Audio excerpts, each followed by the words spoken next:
What's going on, everybody, and welcome back to From The Bench Vols. I'm your host, Will Meadows, and welcome to our Wednesday edition of the show where we have strictly football to talk about. Last time I saw you guys, we had Eric Kane on the show, and we talked a little bit about recruiting with Savion Hyder. We talked about Tristan Keys, and since that, we have had 5 new commits commit to Josh Heupel in this 2026 class. It's looking great. It's on pace to be a top 10 class in the country. Tennessee is one of the hottest teams in the country when it comes to recruiting right now. It's probably them, Michigan, and Georgia. A lot of those guys are on fire right now, and we're here to talk about that and break down those 5 recruits and who the Vols got. But before we get into any of that, make sure you guys subscribe to the channel, leave a like, leave a comment, do what you like with it. I appreciate all the love on our last video. It was our most popular, but best video numbers wise, I guess that's how you'd say it, of this channel. So again, I greatly appreciate that. We are going to keep building it here on this channel. So let's get right into it. Like I said,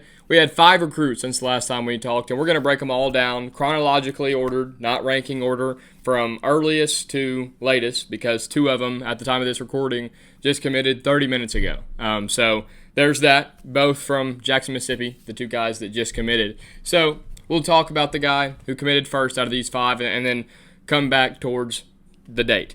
So first, we had 4-star Kedrick Golston, the second, an edge rusher ranked 381st in the country. He started off this big recruiting cycle for the Vols. In this 2026 class, it had its Faison Brandon.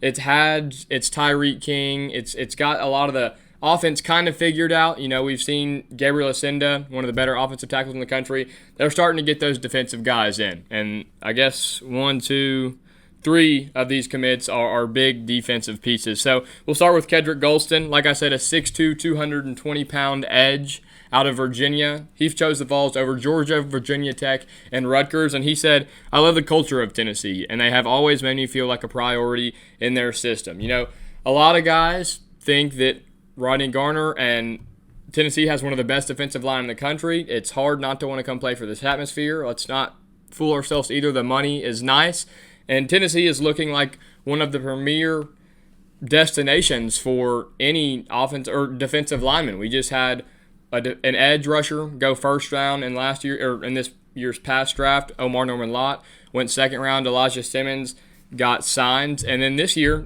we had one of the best defensive lines in the country last year. Deep, deep, deep.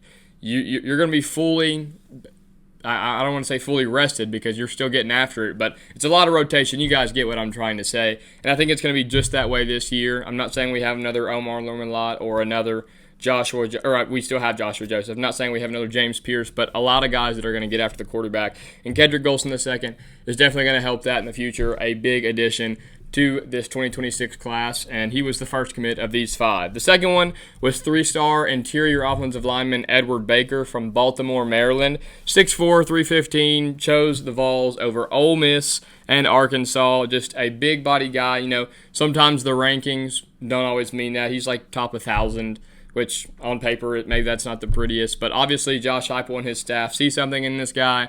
I'm going to trust that either way, whether he's a star or not. It never hurts to have depth at the offensive line position. So a big get for them. Needed some offensive line help. And then the most intriguing prospect out of these 5 that Tennessee has recently got through recruiting is 4-star athlete Legend Bay. And you may be thinking, wow, that's an awesome name. Yes, it definitely is. Legend Bay is a 6', 185 athlete out of Folney, Texas. Just turn on the tape, man. Look up Legend Bay highlights. And you'll understand why I'm so excited.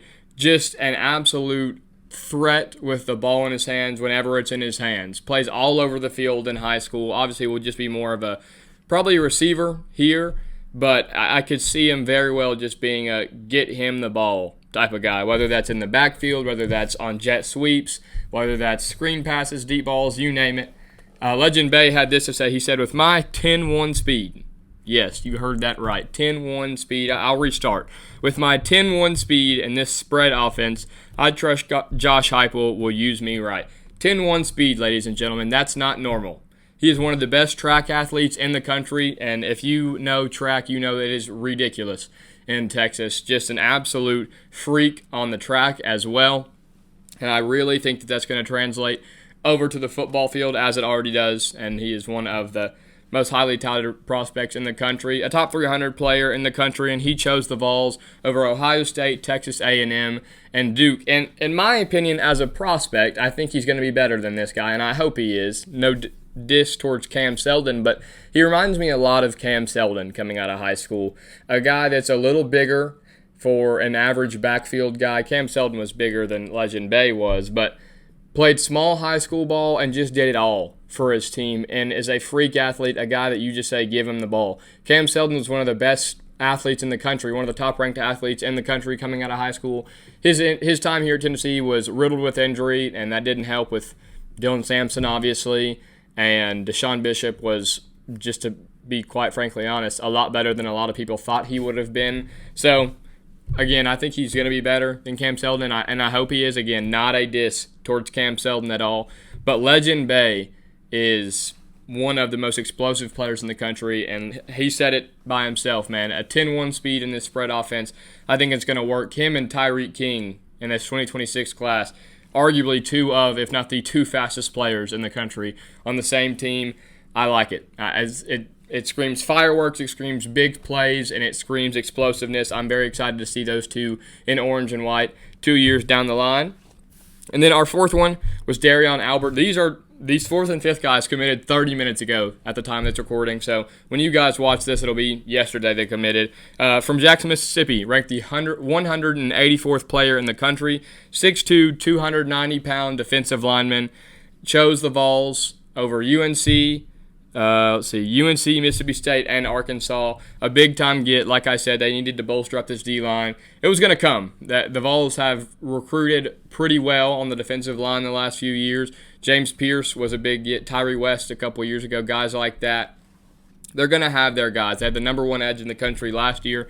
One of the top-ranked edges in the country last year. 2 years ago, I guess that was. So they're going to recruit at that defensive line position, and they're having great success with it. And the more success you have in the season, the better your recruiting is going to get, and that's just, the nature of it.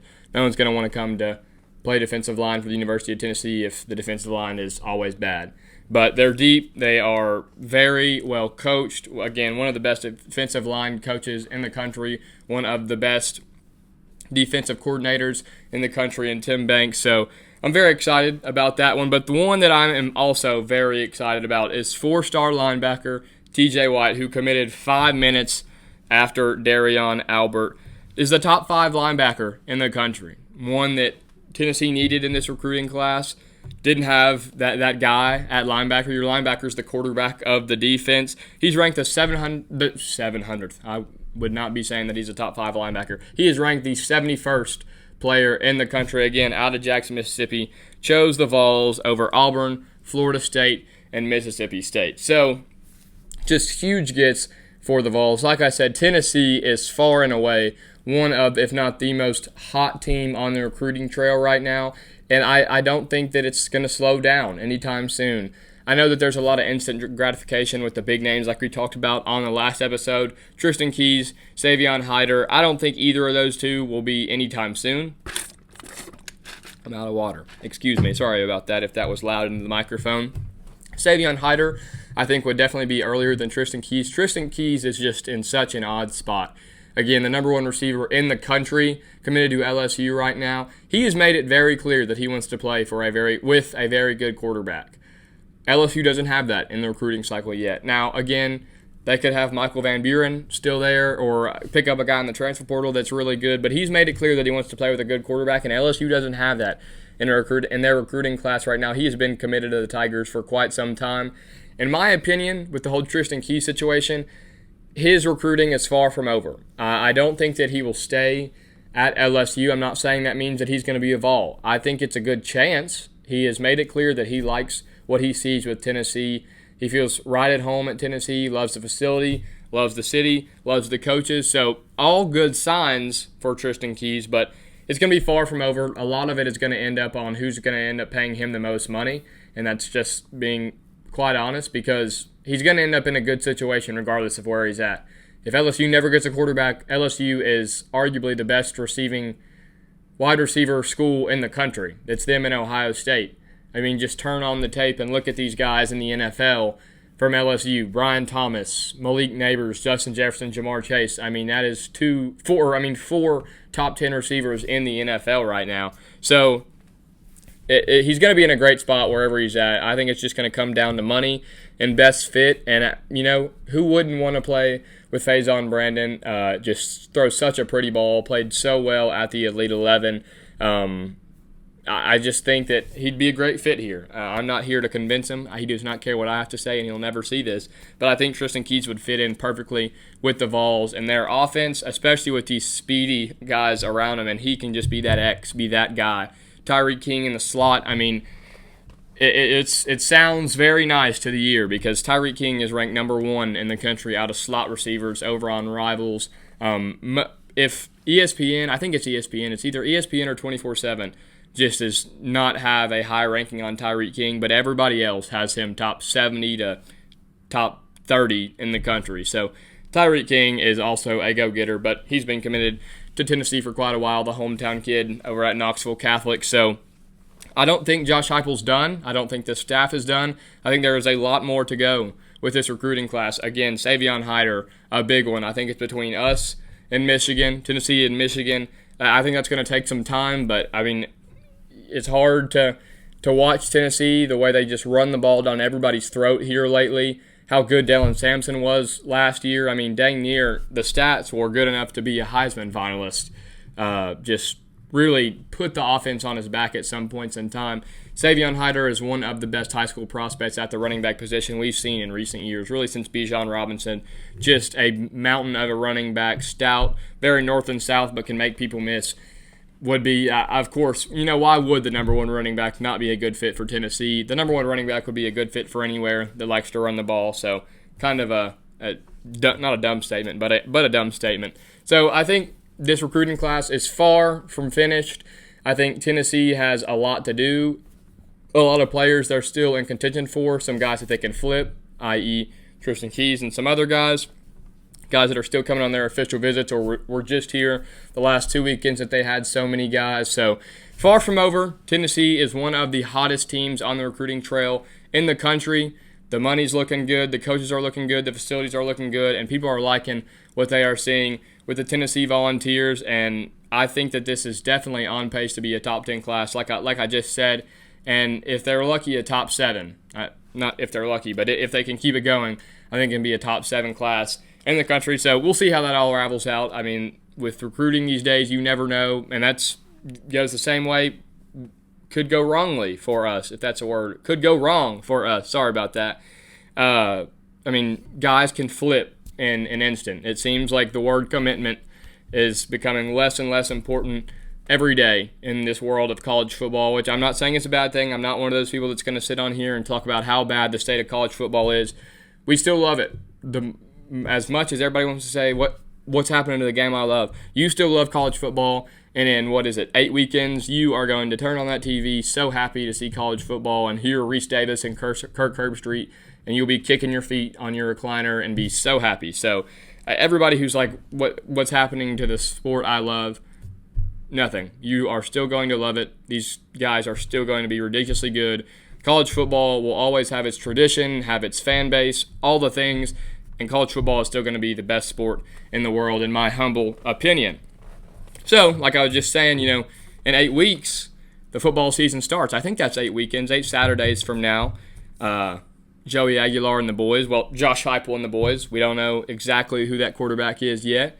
I've made it clear that I think Aguilar will be the guy, but Josh Heupel and the boys will head to Atlanta to play Syracuse. And they've had some early spreads come out for 4 games for Tennessee. They've got Tennessee versus Syracuse, Tennessee versus Alabama, Tennessee versus Georgia, and Tennessee at the Swamp against Florida. These early spreads look a little something like this.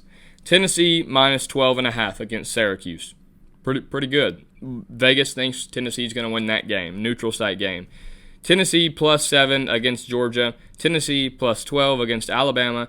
Tennessee plus 3 at Florida. Now, if you don't understand what that means, Tennessee minus 12.5. Vegas thinks that Tennessee will win that game by 12, 13 or more. I just had to explain it. Now I'm having a brain fart about it.